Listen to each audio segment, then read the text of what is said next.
ඇයි? අයියේ මාව පොඩ්ඩක් ගෙදෙට්ට අරලවන්න පුළුවන්ද? ඇයි ඒ? මට මේ වෙලාවට පාරේ බස්ුත් නැහැ.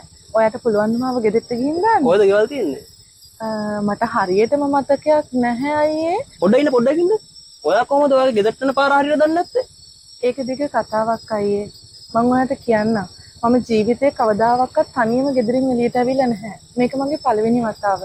හරි නගින්නෝ අපි යන ගමන් කතා කරමු. නගින්නෝ. හරි අපි අයියේ මං සපුමලි මං කසාද බඳලා දැන් අවුරුදු 5ක් වෙනවා.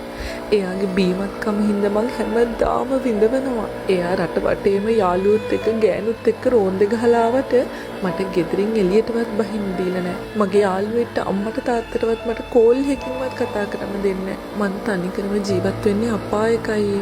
හරියටම මීට සතියකට කලින් මං කුස්සියේ උයෝ ඉන්නකොට අපේ අම්මගෙන් කෝල් එකක් ආව හදිස්සියක් වෙලා. ඒ කතා කර කර ඉන්නකොට බත් එක පොඩ්ඩක් රොස්සුනා කියලා මේ මිනිස්සයා මට හොඳටම තඩි බෑවයි ඔලුවට මැහුම් 7ක් දාලා මේ ඉන්නේ.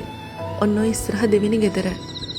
බොහොම ස්තුතියි කරපු දවල්ට. එනවද ගෙදෙට්ට කොට වෙලා යන්න? අනේ බෑ නංගි මට පරක්කු වෙනවා. එහෙනම් යන්න එපා මට විනාඩියක් දෙන්න.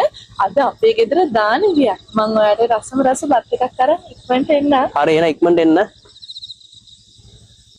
පෑ භාගයක් විතර ගියානේ. තාම නෑනේ. මේ සපුමලිගේ ගෙදරද? ඔව් මේක සපුමලිගේ ගෙදර. එයා ඉන්නවද ඇතුලේ? එයා ආන්ත්‍රා වෙලා අද එයාගේ දානේ. එතකොට එයා මත් වෙලා නැති උනේ. එයා කුස්සියේ ලෙස්සලා වැටුනේ. එතකොට මේ කවුද? මේ එයාගේ හස්බන්ඩ් නේ. මොනවා? ඔව්.